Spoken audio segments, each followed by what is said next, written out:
పోలవరం ప్రాజెక్టుకి సంబంధించి వైసీపీ నాయకులు మాట్లాడుతున్నారు. దీని మీద ప్రజలకు మీరు సూటిగా కొన్ని ప్రశ్నలకు సమాధానం చెప్పాలండి సామాన్యులకి, మన రాష్ట్రంలో ఉన్న ప్రజలకి. మన సజ్జల రామకృష్ణారెడ్డి గారు ప్రెస్ మీట్ రాయలసీమకి నీళ్ళు పోలవరం అని మాట్లాడుతున్నారు. అంటే పోలవరం 2014 నుంచి 2019 వరకు అప్పుడు తెలుగుదేశం ప్రభుత్వం ఎంత పర్సంటేజ్ పూర్తి చేసింది? మీరు అధికారంలోకి వచ్చిన 2019 నుంచి 24 వైఎస్ఆర్సీపీ అధికారంలోకి వచ్చాక మీరు రివర్స్ టెండరింగ్ అని చెప్పి ఒక గందరగోళం సృష్టించి ఏదో అద్భుతాలు జరిగిపోతాయని చెప్పి ఒక సంవత్సరం పాటు రివర్స్ టెండరింగ్ పేరు చెప్పి కాంట్రాక్టర్ లేకుండా చేశారండి పోలవరానికి. ఆ టైంలోనే వరదలు వచ్చినాయి 2021-20 అనుకోండి. ఆ టైంలో మరి అక్కడ కాంట్రాక్టర్ లేని ప్రాజెక్ట్ పరిస్థితి ఏంటండి మధ్యలో? సరే ఇవన్నీ కాదు, మీరు స్ట్రైట్గా క్వశ్చన్ చెప్పండి.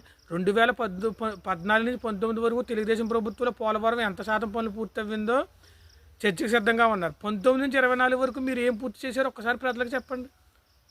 అప్పుడు ప్రజలే నిర్ణయిస్తారు కదా పోలవరంపై మీకు మాట్లాడే అర్హత ఉందా లేదా అని.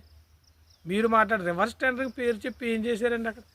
ఒక సంవత్సరం పాటు మధ్యలో ఉన్న ప్రాజెక్టు కాంట్రాక్టర్ లేకుండా చేసిన పరిస్థితి, ఆ టైంలో వరదలు వచ్చిన పరిస్థితి. మరి ఏమవుతుందండి డయాఫ్రామ్ వల్ల అయితే దెబ్బతినకపోతే? రివర్స్ టెండరింగ్ వల్ల జరిగిన లాభాలు ఏంటో చెప్పండి.